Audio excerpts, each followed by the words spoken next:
Hello everyone, आप लोगों का स्वागत है मेरे एक और वीडियो में। 70 BPSC PT current affairs set number 14 होगा आज।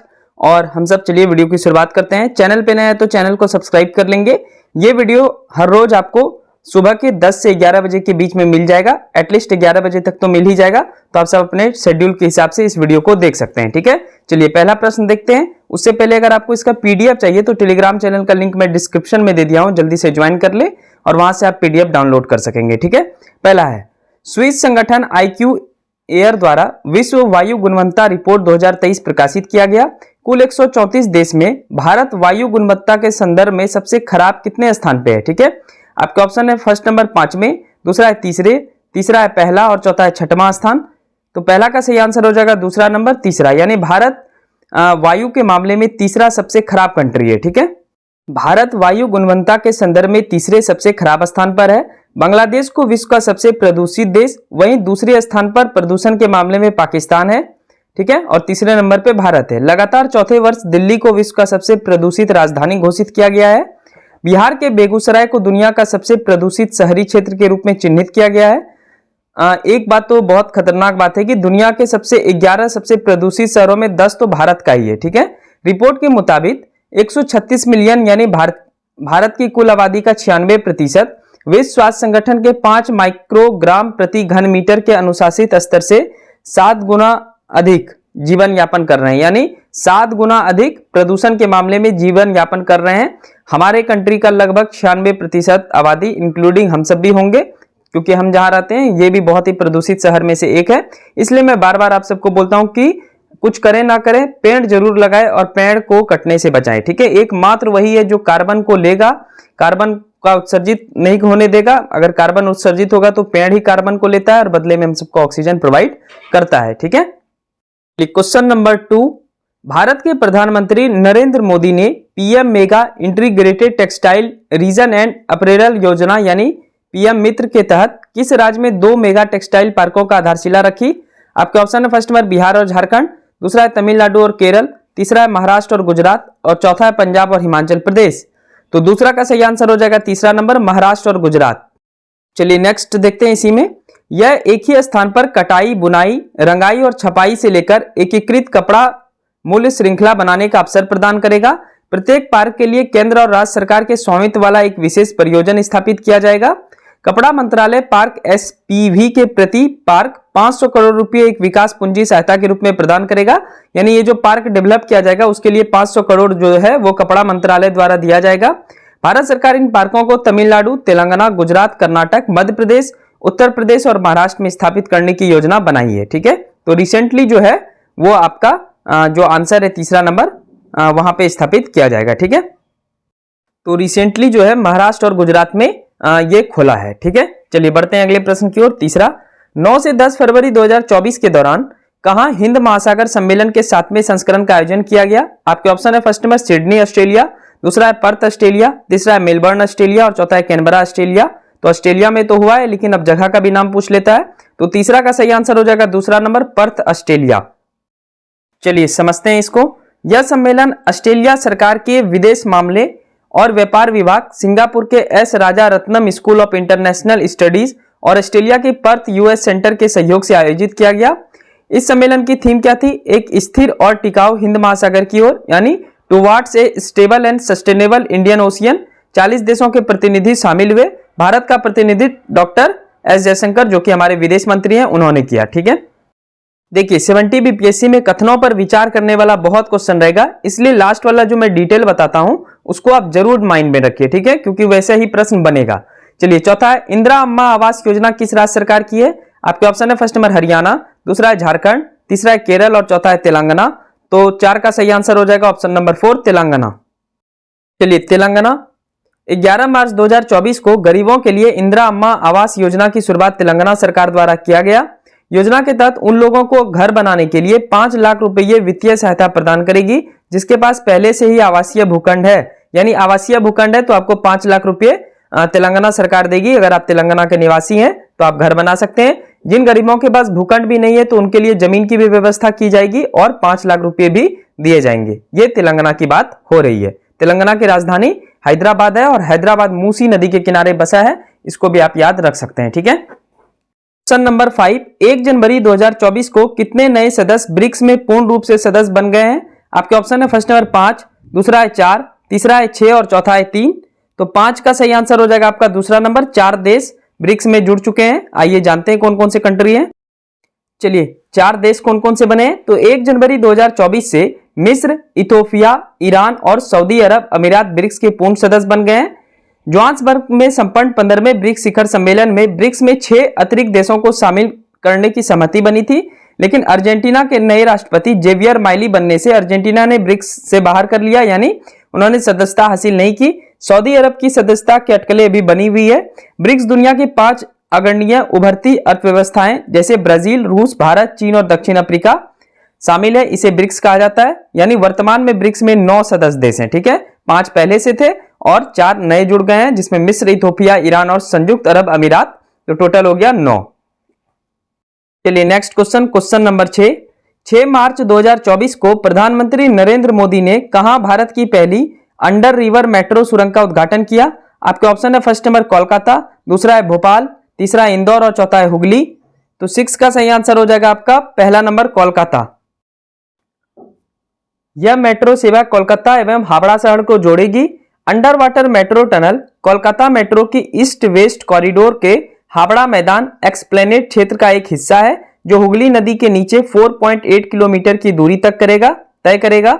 यह देश की सबसे गहरे मेट्रो स्टेशन के रूप में हावड़ा मैदान स्टेशन का निर्माण किया गया है, जो सतह से 32 मीटर नीचे है। ठीक है, तो ये पहला है, तो इस वजह से ये इंपॉर्टेंट हो जाता है।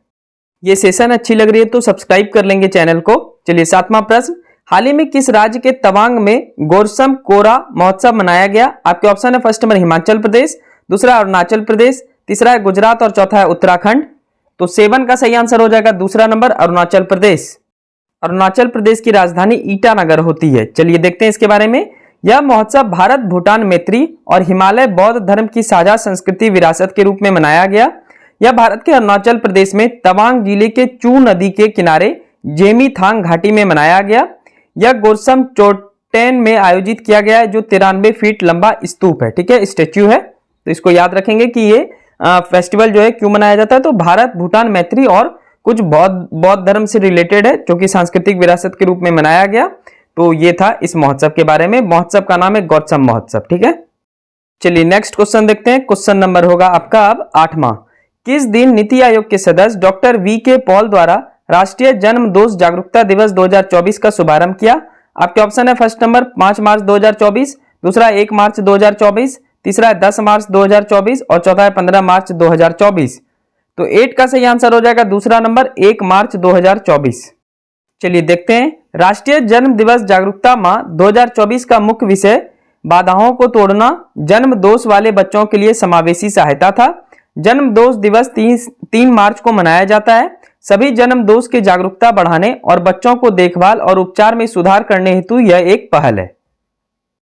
चलिए नेक्स्ट क्वेश्चन देखते हैं। क्वेश्चन नंबर 9, हाल ही में किस राज्य में गेवरा खान को एशिया की सबसे बड़ी कोयला खान बनाने के लिए तैयार किया गया? आपके ऑप्शन है फर्स्ट नंबर मध्य प्रदेश, दूसरा है राजस्थान, तीसरा है छत्तीसगढ़ और चौथा है मणिपुर। तो 9 का सही आंसर हो जाएगा आपका तीसरा number Chhattisgarh. Chhattisgarh is the right answer. चलिए जानते हैं इसको। छत्तीसगढ़ स्थित कोल इंडिया की सहायक company south eastern coalfields limited द्वारा इसे एशिया की सबसे बड़ी कोयला खान बनाने के लिए तैयार किया गया है। इस खान के उत्पादन क्षमता को वर्तमान में 5.25 करोड़ टन से बढ़ाकर 7 करोड़ टन करने के लिए मंजूरी दे दी गई है। कोयला मंत्रालय ने 7 करोड़ टन के उत्पादन की पर्यावरण मंजूरी प्राप्त करने में पर्यावरण, वन और जलवायु परिवर्तन मंत्रालय के साथ संबंध में स्थापित किया है। ठीक है, कि पर्यावरण को भी कोई नुकसान ना पहुंचे और कोयला को भी निकाल लिया जाए। तो ऐसे इसको अच्छा बेहतर बनाने के लिए कोयला मंत्रालय ने जो है वो पर्यावरण, वन और जलवायु परिवर्तन मंत्रालय के साथ समझौता किया है। चलिए नेक्स्ट क्वेश्चन देखते हैं। क्वेश्चन नंबर 10, प्रधानमंत्री नरेंद्र मोदी ने 29 फरवरी 2024 को वर्चुअल माध्यम से किस राज्य के उज्जैन में एक वैदिक घड़ी का उद्घाटन किया? यह विश्व की पहली वैदिक घड़ी है। आपके ऑप्शन है फर्स्ट नंबर उत्तराखंड, दूसरा है मध्य प्रदेश, तीसरा है छत्तीसगढ़ और चौथा है राजस्थान। तो 10 का सही आंसर हो जाएगा दूसरा नंबर मध्य प्रदेश। यह घड़ी उज्जैन के जंतर मंतर क्षेत्र में सरकारी जीवाजी वैधशाला के करीब 85 फीट ऊंचे टावर पर स्थापित की गई है। यह घड़ी वैदिक, हिंदू पंचांग, ग्रहों की स्थिति, मुहूर्त और ज्योतिषी गणना के बारे में जानकारी प्रदान करेगा। यह घड़ी भारतीय मानक समय और ग्रीनविच मीन टाइम भी दर्शाएगी। ठीक है, तो ये वैदिक घड़ी बस आप याद रखिए कि मध्य प्रदेश के उज्जैन में स्थापित किया गया है, क्योंकि ये विश्व की पहली वैदिक घड़ी है इस वजह से। चलिए नेक्स्ट क्वेश्चन देखते हैं। क्वेश्चन नंबर होगा 11। हाल ही में किस केंद्र शासित प्रदेश में महाराजगंज बाजार, जो अतिक्रमण और विचलन के कारण अपनी ऐतिहासिक महिमा खो चुका था, एक पुनरुद्धार परियोजना के दौर से गुजर रहा है? आपके ऑप्शन है फर्स्ट नंबर लद्दाख, दूसरा है लक्षद्वीप, तीसरा है जम्मू और कश्मीर और चौथा है अंडमान और निकोबार द्वीप समूह। तो 11 का सही आंसर हो जाएगा आपका तीसरा नंबर जम्मू और कश्मीर। ये जम्मू और कश्मीर के श्रीनगर में है महाराजगंज बाजार। चलिए जम्मू कश्मीर से रिलेटेड आर्टिकल 370 कब हटाया गया है, कमेंट में नीचे आप बता सकते हैं। ठीक है, चलिए यह बाजार जम्मू कश्मीर के श्रीनगर में है। यह वास्तुकला को विशेष रूप से 1846 और 1947 के बीच डोगरा हिंदू राजाओं द्वारा निर्मित किया गया था। डोगरा वास्तुकला डोगरा समुदाय से जुड़ी पारंपरिक वास्तुकला शैली है। इसमें एक्चुअल में जटिल लकड़ी की नक्काशी, भित्ति चित्र और प्लास्टर का काम को सुशोभित करते हैं। डोगरा वास्तुकला के उदाहरण मुबारक मंडी, झरोका शैली बालकनी और अमर महल है। ठीक है, तो ये कुछ बाजार था महाराजगंज बाजार, जो कि जम्मू कश्मीर के श्रीनगर में है, जो कि अतिक्रमण के कारण बहुत ज्यादा क्षतिग्रस्त हो गया था। ठीक है, तो अब सरकार जागी और सरकार ये बोल रही है कि अब इसको वापस से जैसे पहले था 1846 से 1947 के बीच में, वैसा ही इस बाजार को मनाएंगे हम सब। ठीक है, बनाया जाएगा। चलिए आज के वीडियो का आखिरी प्रश्न, क्वेश्चन नंबर 12। हाल ही में किस मंत्रालय ने पूरे भारत में गांव की सांस्कृतिक मानचित्रण और दस्तावेजीकरण के लिए मेरा गांव मेरी धरोहर परियोजना शुरू की है?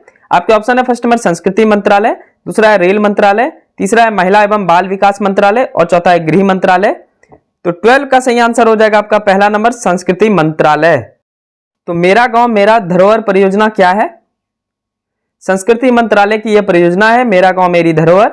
यह राष्ट्रीय सांस्कृतिक मानचित्रण मिशन के तहत एक अखिल भारतीय पहल है। इस परियोजना का मुख्य उद्देश्य एक व्यापक आभासी मंच पर भारत के क्षेत्र 6.5 लाख गांव का सांस्कृतिक मानचित्रण करना है। मेरा गांव मेरा धरोहर पोर्टल भी लॉन्च किया गया है, जो प्रत्येक गांव के बारे में आवश्यक जानकारी प्रदर्शित करेगा, जिसमें आप गांव के बारे में भौगोलिक स्थिति, किसी गांव की कुछ विशेषता होती है वो आप जान सकेंगे, जनसंख्या पहलू जान सकेंगे, वहां का पारंपरिक पोशाक क्या होता है वो समझ सकेंगे, आभूषण समझ सकेंगे। कोई जैसे कि मधुबनी का कोई गांव होगा तो वो कला के बारे में बताएगा, मधुबनी पेंट जैसे आप समझते हैं मधुबनी कला। ठीक है, तो ये सब शिल्प त्योहार बनाया जाएगा। जैसे हमारे जिले में काफी ज्यादा इसका काम होता है सिल्क का, तो हमारे गांव में सिल्क से रिलेटेड काफी काम होता है। तो भागलपुर आप जान ही रहे हैं, सिल्क सिटी बोला जाता है। तो अगर आप उस गांव के बारे में सर्च करेंगे तो ये जो पोर्टल है मेरा गांव मेरा धरोहर, यहाँ पे उस गांव के बारे में बताया जाएगा। तो आपको इतना इंफॉर्मेशन याद रखना है। तो ये है 70 BPSC PT current affair set number 14। One liner आप नहीं पढ़ेंगे, ऐसे ही डिटेल में मैं आपको करवाऊंगा और इसकी प्रश्नों की संख्या को इंक्रीज कर दिया जाएगा कुछ दिनों में। बस आर्टिकल का वीडियो को समाप्त होने देते हैं। ठीक है, चलिए मिलते हैं नेक्स्ट वीडियो में। चैनल पे नए हैं तो चैनल को सब्सक्राइब कर लेंगे आप सब। पीडीएफ के लिए ऑलरेडी मैं शुरुआत में बोल चुका हूं, तो टाइम का वेस्ट नहीं करते हैं। Thank you so much and bye bye.